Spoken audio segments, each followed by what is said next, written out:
What's up guys, my name is Chaz, and I've just finished printing another project that I am working on. It is another sword. It is going to be the Dread Pirate Robert sword from The Princess Bride. So I have all of the different blade pieces and pommel and all that printed out, so I'm going to be assembling it for you guys and showing you what I have so far.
Alright, now that is done being put together, I'm going to let the glue sit for a while, and then I'm going to put on a few finishing touches to get the raw print finish. What's up guys, this is Chaz, and this is actually like a week later from when I said I would update you guys. So we are going to continue it now. I finished the sword I was telling you guys about. This is the Princess Bride Dread Pirate Robert sword. This is completed, has nice detailing on the pommel, very fancy handguard up in here, it's like spun twisted metal. The crossguard has two extended, well, what would be like iron or steel parts here for the crossguard. And I really do like this sword, but because it was printed in so many different individual pieces that are now kind of sandwiched on top of each other. Ooh, camera's spazzing out. It made this quite flimsy, so kind of wobbles around a little bit. If you hold it straight up, it's kind of fine, or if you point it outwards, it is pretty okay-ish. But I think next time I make this, I'm going to print this with a much higher infill, so it's not going to be as wobbly.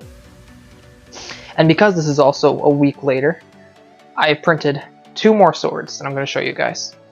The first one that I made, this one was actually printed, meant to be assembled without glue, is kind of what it is.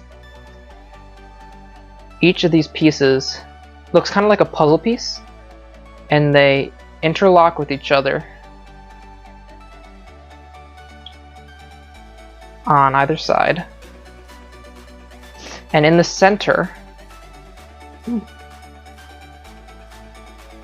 turn off my tracking.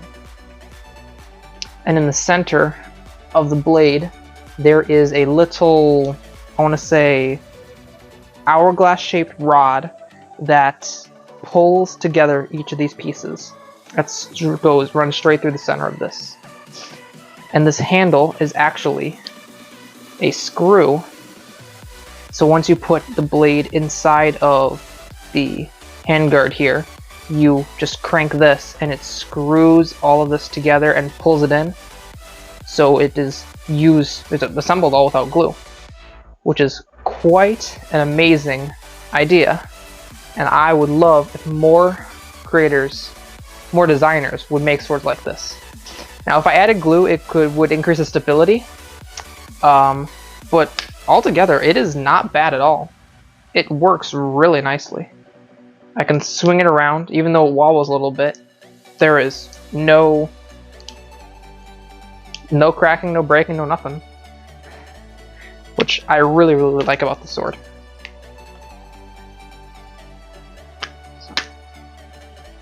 So yeah, there's that one. And then the third sword I built, I think this one you guys are gonna like. This is, get myself back in the light a little bit. This is Geralt's Silver Sword from The Witcher. Now the designer of this designed this with these runes on it that say 1 for silver for monsters, and then he has his own creator tag right here. So this is actually the designer. If you translate these runes, it translates to the name of the guy who designed the sword.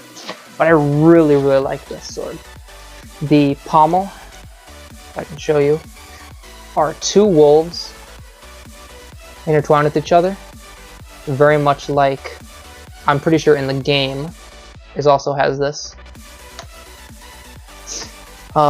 These two are 2 individual sections with a little kind of notch piece that interlocks right here. And all throughout this blade, there is a 1/4 inch dowel rod to give it increased support.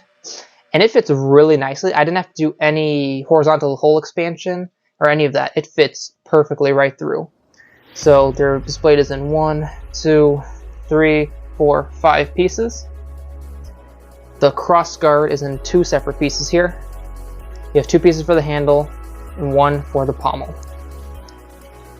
And this is a very nice sword. It is, like, this would be a full-size longsword. The blade seems a little bit thin, but once you have it in your hand, it just makes sense. Perfect for swinging around. This is the increased durability because of the dowel rod in the center. I have no fear about swinging this thing around, especially because it goes through the hilt. So there's going to be no cracking, no breaking, all here, so long as you have a pretty good infill. I think I printed this with about 20% infill on a 0.1 layer line. So all the details were able to come out really nicely. And yeah, that is the 3 swords this past week that I have built for y'all. And right now I'm actually, let me back up.